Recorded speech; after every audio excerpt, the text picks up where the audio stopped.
Good evening, everyone. On behalf of agricultureinformation.com, I'd like to invite the speaker, Dr. Sairam Reddy Palicherla, who will speak about hydroponics, a hope for sustainable farming and business opportunities in urban area.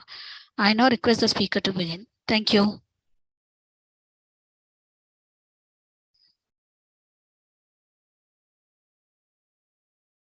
Dr. Sairam, you can start now. Yeah. Hi, everyone. Good evening. It's a great pleasure to meet you all and present my perspective on this, the technology called hydroponics as a hope for such sustainable farming and as a great business opportunity for the urban areas. So I'll be making this presentation primarily keeping these horticulture crops like vegetables and berries and other things in mind. Keep that in mind. So whenever I'm talking about, is primarily I'm talking about these things. Okay. So yeah. So this urban agriculture is not something new. It is there from quite a long time. The urbanization is happening so rapidly, and agriculture is also growing so rapidly. So as per WHO, the FAO's statistics, though more than 800 million people worldwide are actually doing this urban agriculture. They are actually growing these, the urban gardens. So before we get into the subject, let's see what is the challenge actually and we supposed to address, and especially with reference to the urban areas. There are four fundamental areas which are very important to address to convert this into a real business model. The problem of this horticulture produce is like, number one is perishability. So lack of infrastructure for storage, cold storage, supply chain, and food processing units is a very big problem. And in India, when Assocham reported, more than 37% of this, the vegetables go waste before even they reach the urban markets. From farm to market itself, 37% of the produce is going waste because of its perishability and because lack of sufficient infrastructure. The second important problem to address is the contamination. Microbial contaminations and heavy metal contaminations are another big posing threat, because if you do a farming around this, the peri-urban or semi-urban suburban areas, and the water what we use, either groundwater or water bodies, whatever is available, like reservoirs or canals, rivers which are passing by these urban areas, they're all heavily contaminated with either industrial effluents and also the urban sewerage runouts. So which are bringing heavy loads of these heavy metals, and then also these microbial contaminations, pathogens and things like that. Third important problem is pest and disease management. So currently we are kind of heavily dependent on these pesticide applications and weedicide applications, and they are staying in our food and on the surface of the food. And these pesticide traces are becoming a very big problem and posing a big threat to the urban dwellers. We always look for very clean kind of the vegetables with no holes and things like that. Man, how can they come like that? Without they having a resistance, disease management, appropriate methods and all. So the only way we can get these by applying these kind of pesticides. And the fourth important the space where another big challenge is the low profitability. Apart from all that, since this farming is not having the kind of a proper market advertisement. You see, for every product you have a brand, except for farm produce. So farm producers don't have a brand, and they are just sold whatever being sold on that in the footpath, and is the same being sold in high-tech supermarkets, or we do not know what it is, whether it is the same or a different also, because there is no a proper branding, there is no proper marketing, there is no assurance to the retailer or a buyer that what they are purchasing, what is the assurance to them by buying that, and consistency of that. These are four fundamental challenges for this horticulture produce being converted into a business model for these urban areas. So on the other side, if you see, urbanization is happening so rapidly. Is about already 54% of the population globally are living in the urban areas. 54% of the population is more than 4 billion people. And this is happening so rapidly. In fact, it is expected to get converted into 7 billion people living in urban areas by 2050, meaning more people are going to live in urban areas where the produce has to grow at suburban areas or the rural areas, which needs to be shipped, transported to these urban areas. The farming has to happen somewhere and the consumption happens elsewhere. This being perishable, as we have already seen the challenge, this challenge is going to go up much more. Governments are spending thousands of crores of rupees on developing new varieties, new hybrids, and the things like that to improve the productivity of this produce by 10%. But whereas our losses are more than 30%, if we can pay attention on the saving these losses itself is a huge addition to the total the productivity itself. So as I mentioned to you about the contamination problem, this is one article which I pulled from a newspaper. This research article was published by Agriculture University in Hyderabad, Professor Jaishankar Agriculture University. And what the scientists did was they went around the city and collected various vegetables, leafy vegetables, other fruit vegetables, and also the underground vegetables like tubers and things like that across the city. And from the Raitu bazaars, like farmers markets, and on the footpaths, organic stores, supermarkets, hypermarkets, all sorts of sources they have collected. For a change, instead of going for pesticide traces, they analyzed heavy metals and published something, the shocking data. In fact, the heavy metals like, if you see this data like cobalt, there's a 73 times more cobalt they traced in these vegetables than the permissible levels, the number set by WHO, World Health Organization. So much of it, lead 19 times in leafy greens and 19 times in the tubers. So when I saw this data for a while, I thought there could be something wrong in this data analysis, because any metal you take, it is in several folds more than what is actually permitted. So I thought there could be something wrong, but the later I discovered it is all happening because of Musi River, which goes next to that Hyderabad city. This Musi River carries a lot of industrial effluents. The entire city, city run out also gets into this. 80% of leafy greens which we eat here in the city are coming from this water, Musi River bed.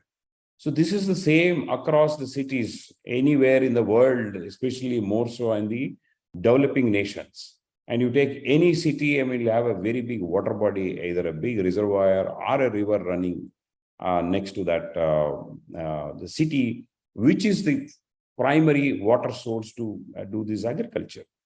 So this is a very, very big problem, and this is a growing problem, and this might become much bigger than what you see here. So then what is the solution? So I actually have done a lot of research on this before I started my own startup company called Urban Kisan. Because I see it is a big concern to all the urban dwellers.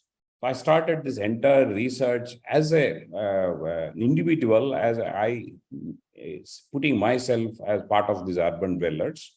So what is going to be my fate? So I wanted to find a solution. So I see this hydroponics as a very big opportunity to solve this problem to a great extent. So why? This hydroponics has certain big advantages. Like hydroponic doesn't use this soil for farming. It is a zero soil farming. And growth can be like, you can manage the nutritional input and optimize, the crop input, and then increase the growth rate by 2 to 8 times than what it is otherwise. It consumes very, very less, 10 to 5% of water is much more than sufficient to grow crops, especially for leafy greens, and might take about 15 to 20% of water for other vegetables like cucumbers or okra or the brinjal and things like that. Since we don't use any soil and there is no even weed problems, you don't need to apply weedicide, you don't need to spend money on this weed management. Nutritional management is also so efficient here. You don't need to dump so much of fertilizers and spoil the soils like how it is actually happening other side of the traditional agriculture. So there's an extremely low amount of these nutrients, the entire spectrum of nutrients rather than NPK can be efficiently supplied is about, again, 5 to 10% of what we actually give it in the soil is sufficient to get the optimal growth and also nutritional value of these vegetables. We can completely avoid the chemical pesticides, and we can depend on this organic pest management. And since we create barriers, it is also controlled environment agriculture. So we, in fact, prima facie can avoid a lot of pests coming in there by maintaining the hygiene. And whatever little comes can be managed through this organic input management. So these are the great advantages I see, like, having a potential to address this problem, to grow healthy vegetables even in the urban areas. And that is when we also noticed a major business opportunity to convert this idea into a startup company and convert this opportunity into a business opportunity. So we started our company called Urban Kisan in the year 2018 in Hyderabad. We developed technology to adopt this soilless farming in India and in other tropical countries. We want to provide a holistic solution to the entire tropical land, the GCC and island nations and many other countries which are having the similar kind of problems like India. A lot of quick urbanization and real estate space is coming, lesser problems of pest and other perishability is becoming higher. And we produce these fresh vegetables in soilless farms. We cater it safely, healthy and tasty meal to the urban consumers through e-commerce platforms. We convert these vegetables into something called salads. We call that brand as Farm Bowl. And that's what we are keeping it as a consumer face directly. So I'm giving a case study of Urban Kisan as a model, as a business model, to see this area as a potential and a sustainable business model to do this horticulture, the agriculture in urban areas. So we actually started this entire journey with a small kits, which fits into these balconies and to the rooftops. That was our basic idea, because we were inspired from that news article which I showed you earlier. So where, we have no other option than buying these vegetables from outside and then suffer with feeding our bodies with this heavy loads of these heavy metals. And what is the other alternative? We have rooftop farming with soil.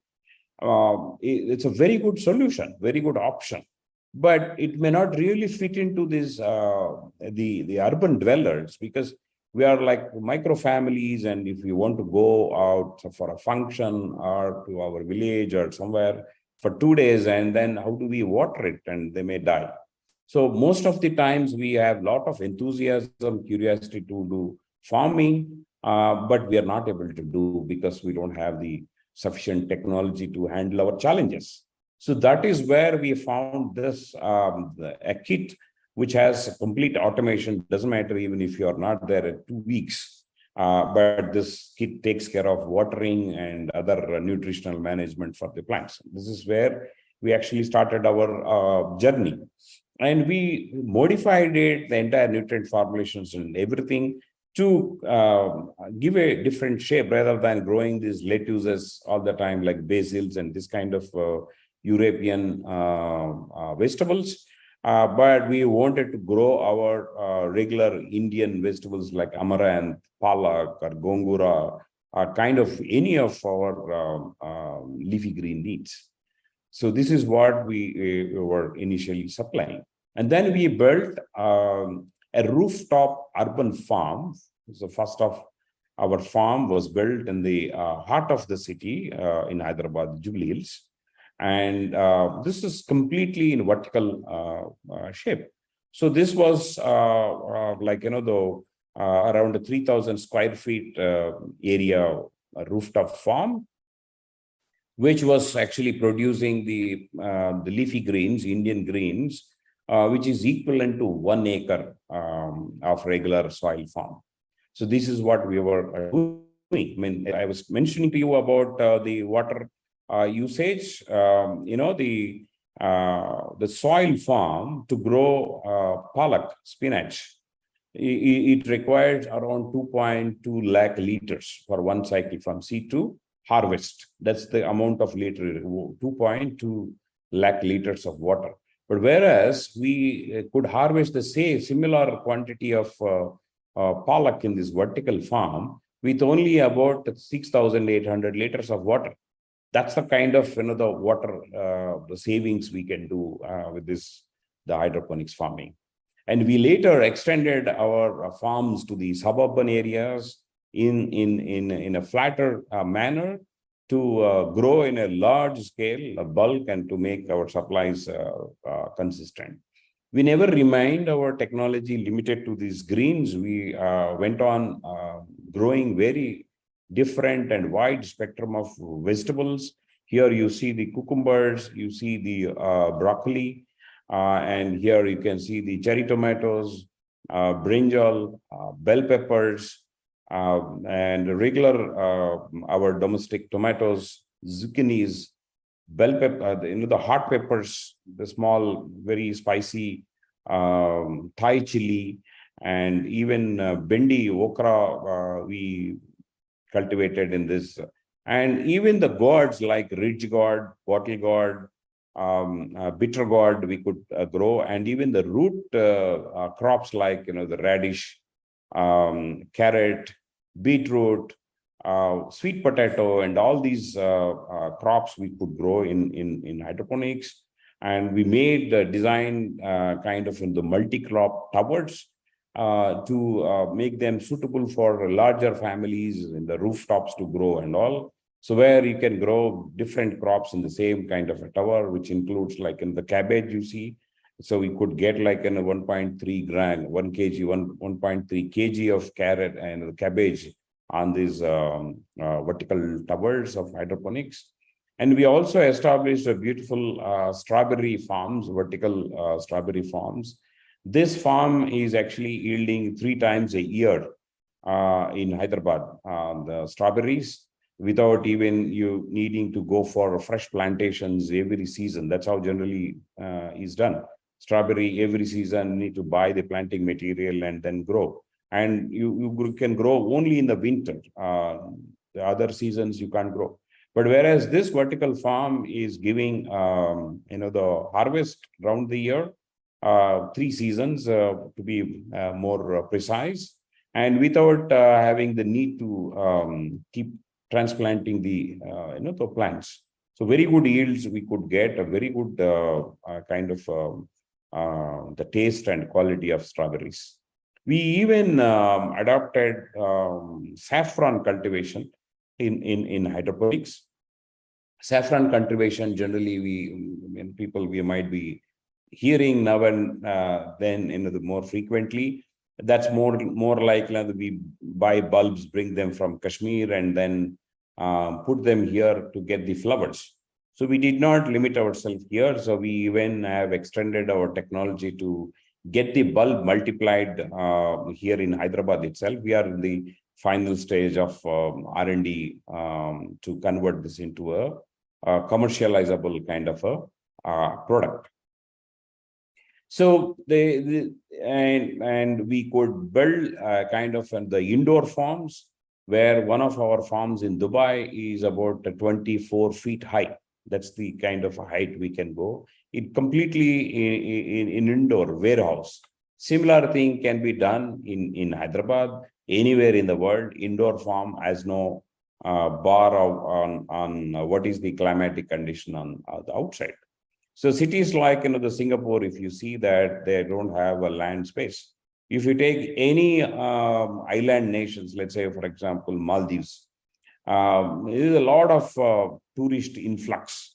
There is a high demand for food in the restaurants, high quality foods in the restaurants and all, but they don't have a space to grow these vegetables. So all these vegetables, they are flown by air, or they're shipped on the sea from long distances, hundreds of kilometers away. So these hydroponics technology, especially the indoor farming technology with multi-level, multi-tier farming, will be a perfect solution. And the tomorrow, when our cities become more crowded, and where we have the crisis for the real estate space, then we're supposed to use the available building spaces, either rooftops or somewhere in our home itself. We should be able to classify a small farming zone, and these indoor farms are going to cater the requirements of our greens and then many other vegetable requirements. So this is the farm bowl I was talking about. The produce, if we sell directly, problem comes in the perishability issue, and you will not be able to convert the value in a right sense. So, at this juncture, instead of selling the raw materials to others, we see this is a much more attractive business. We convert into a product. So we make different dishes. We have subs, we have sandwiches, we have the salads, we have meal replacements, and which is the fully measured, assessed health values. And 80% of ingredients, what you see here, are grown by us in our hydroponic farms, and convert that into a highly palatable, healthy food to us. So we see the healthy food doesn't mean that it should be bland, tasteless. That's general perception. Something healthy, we eat only because it is healthy, not because I relish it. There's no need for us to deprive ourselves like that. So we believe in that concept. That's the reason why we redesigned the recipes, and with these fresh ingredients which are grown in hydroponics indoors in the urban areas, and they're quickly converted into this produce. And then that's what we serve to our customers using the online platforms like Swiggy, Zomato, and we also made our presence in several malls, food courts, and other spaces in Hyderabad. So the overall, if you see what is our business model, what are we actually trying to do to encash this opportunity of this technology as a business model for the urban areas. So it's we see a huge gap in R&D in converting this technology into a real profitable model. That's why the majority of our time goes in R&D, developing the innovative technologies. This is our primary business. So the technology includes nutrient formulations, designs, automations, and breeding new crops which are suitable for this vertical farming. So currently what we are doing is there are hydroponic farms. But do we have any crop varieties which are bred for these hydroponic farms? No. All the crops, what we are using in hydroponics are actually bred for soil. Those varieties we are bringing and we are growing in hydroponics. Several times they are not suitable because the plant architecture requirement and other philosophy, physiology, and other the plant requirement. Let's say, for example, if we are growing the plants in soil. So I have been a breeder for more than 2 decades by now. So the first thing what I look for to identify as a good plant is having the very robust roots. The plant should put very good roots, very profuse roots, healthy roots, so that it can absorb all the nutrients and water, whatever is available at the soil, and pump it into the plant to give the good quality of produce. But whereas here in hydroponics, you don't need to have robust root system. You're supposed to have a healthy, small, the stay fiber kind of root system. So where the entire nutrients, water, everything is always available for the plant at the root zone. It doesn't need to struggle. Having a very big, robust root system, in fact, becomes a counterproductive here. That blocks the nutrient channels, that may create other ruckus in hydroponics. See? So like that, there are many other parameters which are very unique to this kind of a technology. So now it's very important to breed and develop new varieties which are suitable for this hydroponics farming, so that the entire technology becomes more productive. That's the thing. So we focus on things like that. And we build these greenhouses, indoor farms in the urban and suburban areas to grow healthy and or toxin-free vegetables. But at this juncture, we are building these farms to grow these vegetables, where that we use it into a finished product, that's a farm bowl, and which we sell it to the consumers directly through e-commerce platforms. So we also work on these recipes, very healthy recipes. These days, health consciousness is something, which is part and parcel of these millennials. So unless you define it, fit into that kind of the demands of, though you may be producing safe and healthy food, but you may not be able to make the business out of it. So that is another thing, and we keep working on it. So instead of people eating the junk food, which is very tasty, but they can eat the other counter products, which are tasty at the same time also healthy, not junk. So that kind of recipes, preparations, and also we work on. So holistically, this is where we are everywhere. We are into development, we are into deploying the technology, we are into growing, and we are also into these making these value-added products, which we directly sell it to the urban the consumers. So we have done like the nutrient formulations for lots of these Indian vegetables, and we developed the low-cost photosynthetic indoor lights for to grow these vegetables indoors in vertical formats. And we also developed this technology called IoTs, automation, and everything. Entire greenhouse and entire indoors can be climate monitored and regulated. So we also have been working on these AML, artificial intelligence, and machine learning tools being deployed with our softwares, so that we can create a programmable farms, so that we don't need to worry so much in managing the farms. At the end of the day, we don't need to have highly skilled technical people to manage the farms. Our AMI tools should be able to manage the farms in terms of input management, and also like quality management, planning of the farms, and the work distributions, and many activities can be done with the software which is deployed in the farm.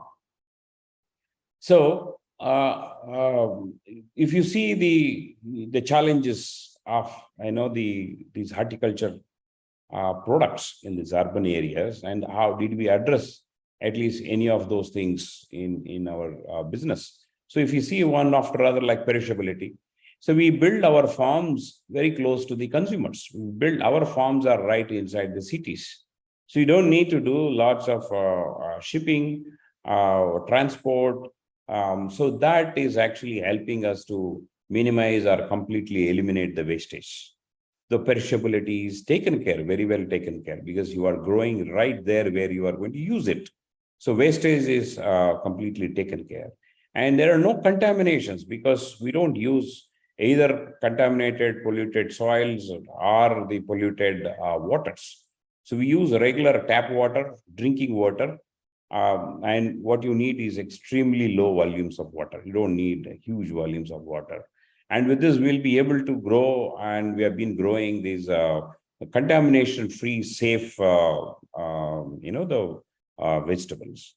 And there's no pest and disease coming, and we always use the biological controls, because it's completely in the CEA model, controlled environment agriculture model. So you have everything in your hands. You should be able to manage and monitor and minimize or eliminate pesticide applications.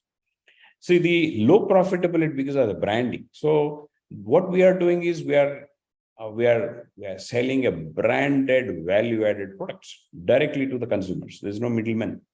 So we have a branded farm bowl, branded value-added product, and that's being now delivered to the consumers. To a great extent, we actually made an attempt, and a successful attempt, in all these 4 major areas which are challenged.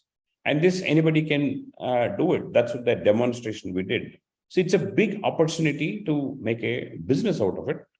It's a great opportunity. Even one of these things can be taken up as this, and then can be mastered, can be built into a massive business model in this. So what are the big advantages of this hydroponics? Number one, water conservation. As I said, that 90% of the water can be saved. You need very, very little amount of water. So the one major problem in the cities is water. Water is not abundantly available. But here, with the very, very minimal water, we will be able to do this agriculture. And controlled environment, we are able to build these CEA models. So that precise controls help to get the yields normalized and produce, make sure the produce you have around the year rather than seasonal, high, low, and all such things can be eliminated. And that's the year-round productions. Higher yields, since you will be able to manage the nutrient input very, very precisely, where there is no deprived of nutrient supply to it, and you are not giving excess. It's a very well balanced, managed inputs of anything which is required to the plant, helps the plant to yield much better. So we noticed anywhere from 14 to 20 times more yields you see, depending on the crop or depending on the kind of optimization we achieve. 14 to 20 times more yields you can get compared to the traditional soil-based farming. Pest and disease management. As I mentioned, this is a controlled environment, CEA. So that helps in eliminating lots of these diseases and pests. And also, as a result of it, the produce what we harvest from this hydroponics also lasts long. It won't rot, it won't spoil quickly, because it is free from microbes. It stays for a longer. Shelf life also increases by retaining the quality of the produce for quite a long time. And this is a sustainable farming. There's no or extremely low carbon emissions. Energy is the only carbon burning here. And other than that, you don't have methane gas being released, which is the 15% of that is 15% is third biggest carbon polluter is agriculture in India. or across anywhere in the world. 15% of the carbon emissions are coming from agriculture. So mainly coming from these methane gas emissions that can be completely taken care with this kind of a technology. So the market size for this horticulture produce is worth several thousand crores in India and is expected to continually growing in the coming years because urbanization is happening and buying power is growing. People are looking out for quality food, assured, sustained, consistent supplies of such kind of a food. This is the demand which is growing actually. The consumer demand for fresh and healthy horticulture products is constantly more so it is happening after COVID. Our attention, our focus is more on this one. We are willing to spend more money. We are willing to look for something like that. Effort is being put to get a healthy and fresh horticulture products. Increasing middle class. Actually, this is another big space. Happening now from lower middle class to middle class is a very quick shift happening. Increasing middle class, growing health consciousness, and the rise of e-commerce and online delivery platforms are contributing to the growth of the fresh products in the cities. Massively, this is actually building a big opportunity. And some smart business people can use this as an opportunity to do a very decent business without investing much of a money on marketing and logistics. So Indian government is also paying so much attention and spending a lot of money, rolling out a lot of schemes like Pradhan Mantri Fasal Bhima Yojana, Pradhan Mantri Annadata Ayashankar, what is this? AASA. So that is, these are the, and many more actually. A lot of financial supports are actually being translated and governments are supporting these startups massively to bring a lot of technology into the place. Just for your information, in 2014, we had only 478 startups in the country. In 2014, not long ago. It's about the less than 10 years ago. 400 and odd, that's all, less than 500 startup companies. Can you imagine the number of startups today in India? It is crossing 80,000 startups. That's the kind of big shift happening. It's because of opportunity, one side, and the government's support, and actively government is promoting these business models on the other side, resulting into this kind of huge surge in these startups. A lot of startups are in this agriculture and primarily focusing on these urban areas. So there are very successful startups, and I am mentioning here the 4 of them. But primarily, all these 4 startups I mentioned here are tech startups, which are supporting these agri startups, e-commerce, platform-based, IT-based startups like Big Basket, which aggregate the products and then supply to the consumer, and Jiva Bhumi, Dehat, AgNext. All these are they have grown so big now. And all these are actually handling the agriculture produce, supplying to the consumer through one or other tech platforms. And this is the facilitation. This is adding to the business opportunity. So thank you very much for listening to this short talk. And I try to give this as giving my company, Urban Kisan, as a model so that you can understand how it works and where is the opportunity. Okay. So I wish to take few questions, if at all. I'll try to answer. Yeah, okay. Thank you, Mr. Sairam, for the detailed presentation. I'll take up some questions. So first question is from Mr. Mohan. He says, Dr. Reddy Garu, if middle and lower income agri entrepreneur wants to start hydroponics in a small way, How come small players can survive economically viable? It's a very good question. See, that is where our intelligence supposed to come in as a businessman. See, you want to be like a low income business model guy, so then you should look for neighborhood business, right? Where you don't need to do a lot of publicity. One of the most money consuming areas with any retail business, not only this hydroponics, any retail business, is marketing. You should be able to the promote your product. This is the biggest cost. Second biggest cost is the logistics. These are the two things. Rest everything is not much. Hydroponics, we think, is very, very expensive, but it is not. Cost is always is proportionate. What is your ROI? That's what you're supposed to see. You have investors, bankers can fund you, so we don't need to worry much about it. To make the business profitable, that is where we're supposed to see. Size of the business is something they're supposed to see. Your investment is this much, and where are you doing is this business. So if we can equate this, then we can make the entire thing to profitability. So if we are talking about a small or a medium investment to do this hydroponics, and you should be able to identify a neighborhood who is looking for this kind of the healthy vegetables. And then you should be able to build a farm suitable to their demand and do business there only. Don't go anywhere.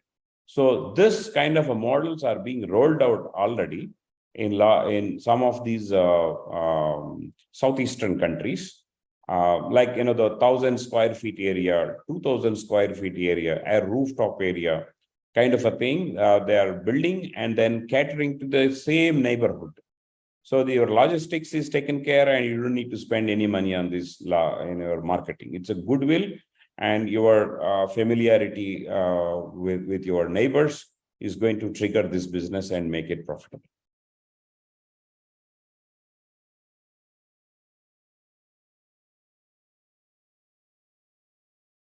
Hope I answered the question.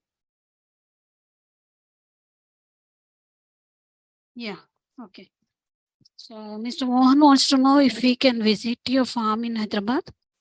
Yes. And again, next question.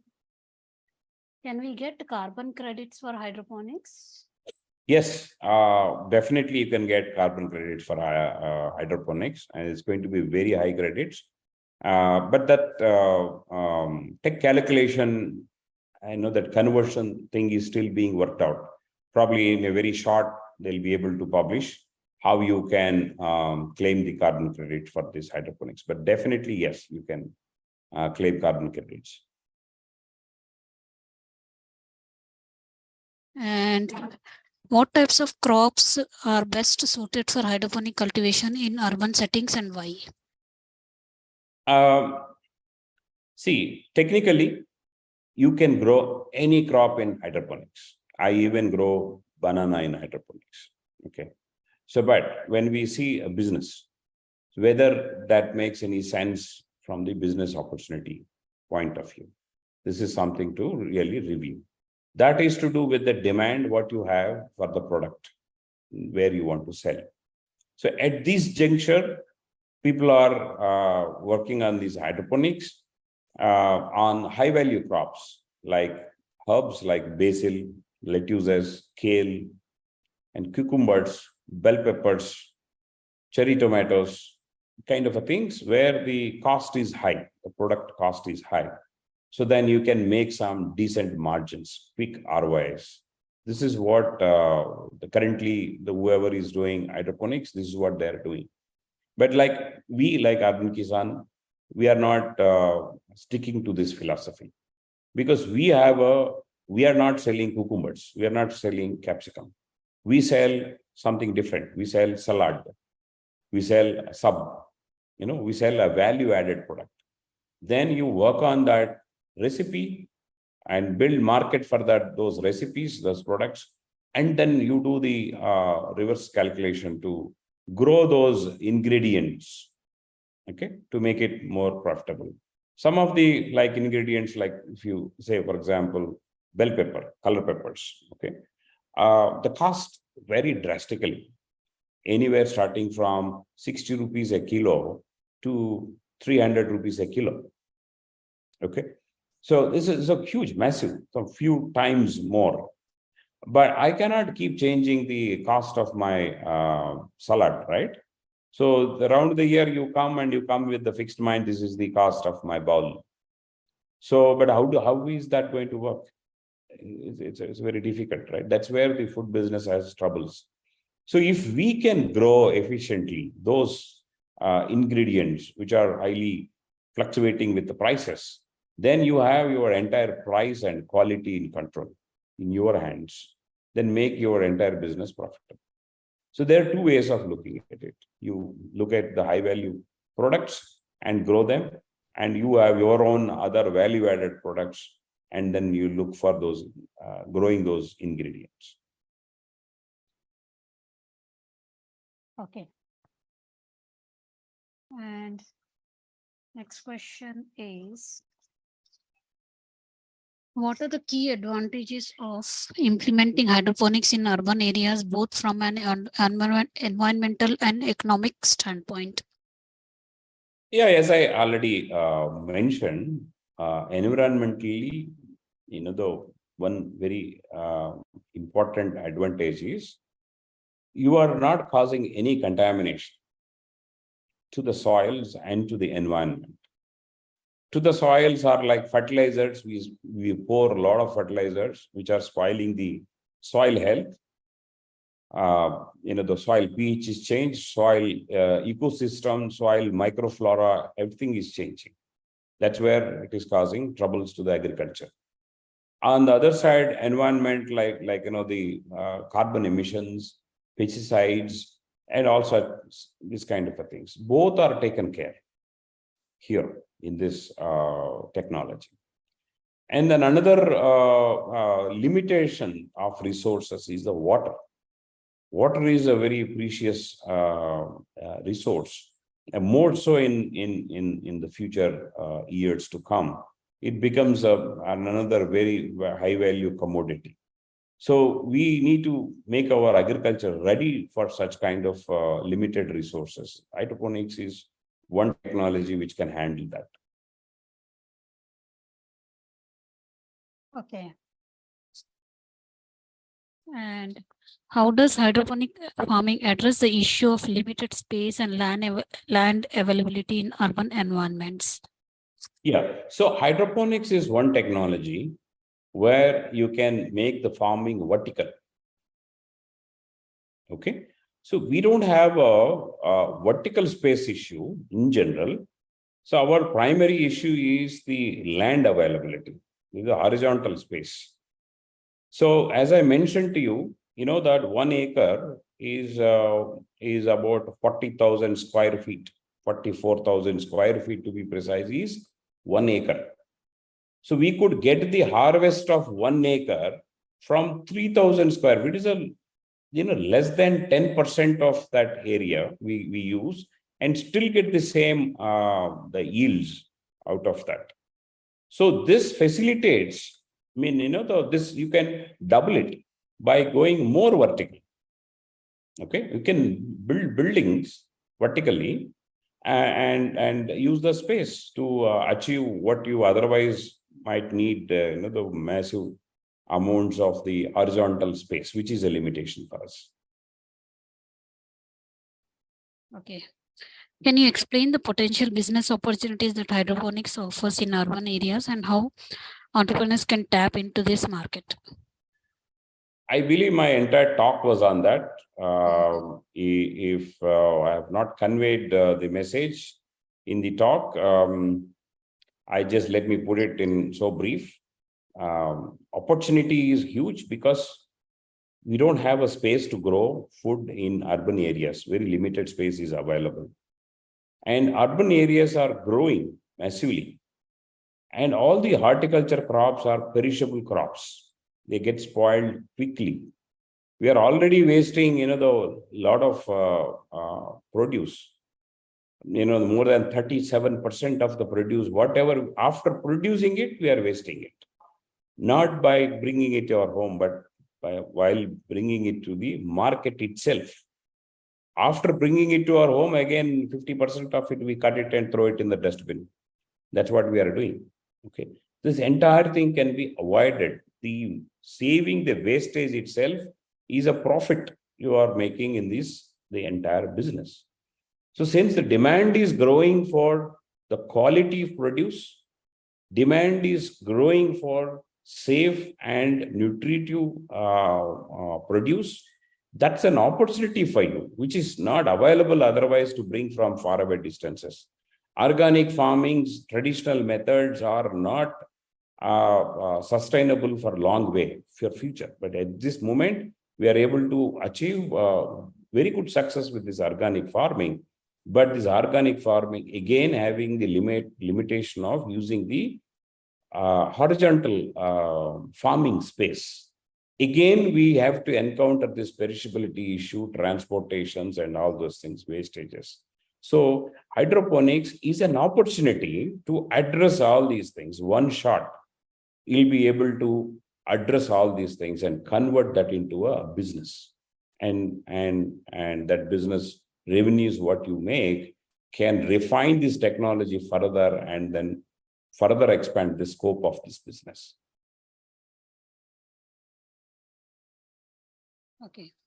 And how can government and policymakers support and promote the adoption of hydroponics as a sustainable farming solution in urban areas?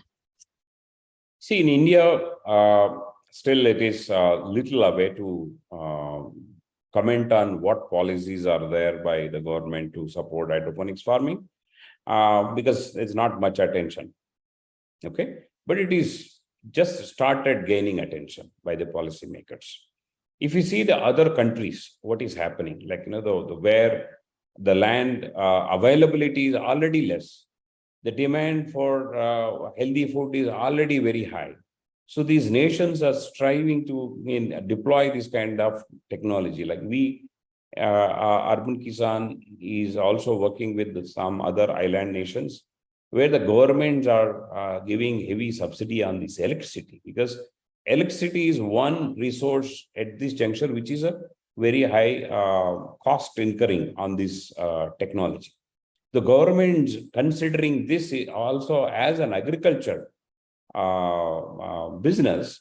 So like any other farmers, if they give subsidies on this electricity, alone will make this entire the technology highly profitable and yield benefits so quickly. This is one very quick thing which they can bring in. Second thing is like any of kind of regulations putting in this technology would also help to the label the technology, like this is hydroponically grown, meaning there are certain values which are ensured, kind of a thing. So the customer trust belief becomes much more, reliability becomes much more. This entire space will grow.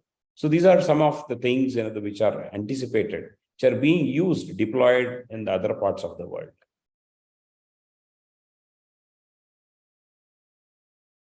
Okay. Now we have the last question.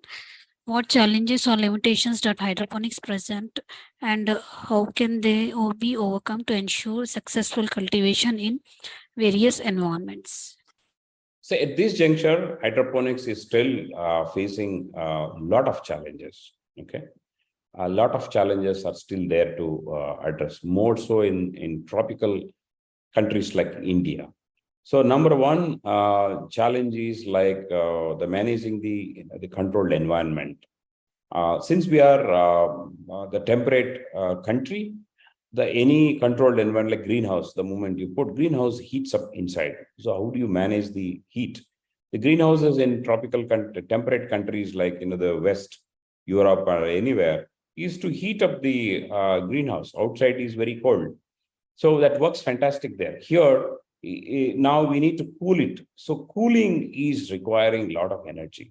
So it is consuming still energy. So the technology need to mature here to build better controlled environments, which are less energy consuming. This is the first thing to happen.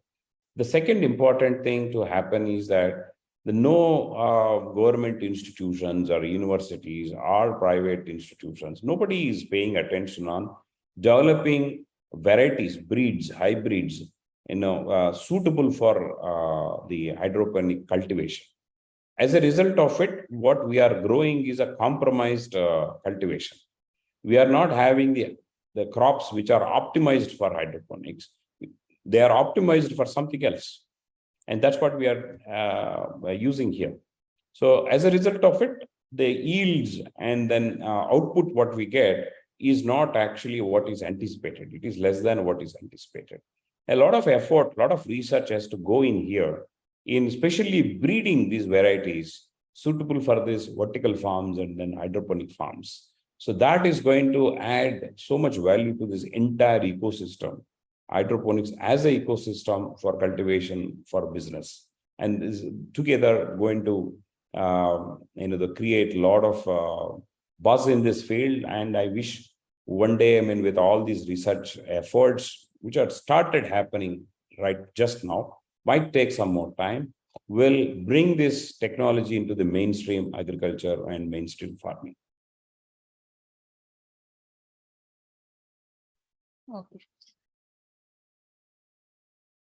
Okay, Dr. Sairam, I don't see any more questions from participants. So now we have come to end of question round. On behalf of agricultureinformation.com, we like to thank you for the detailed presentation and answering all the questions in depth. And we also like to thank all the participants for joining this meeting. The meeting will now be closed. Thank you very much. I wish you all the best. You're most welcome, sir. Thank you.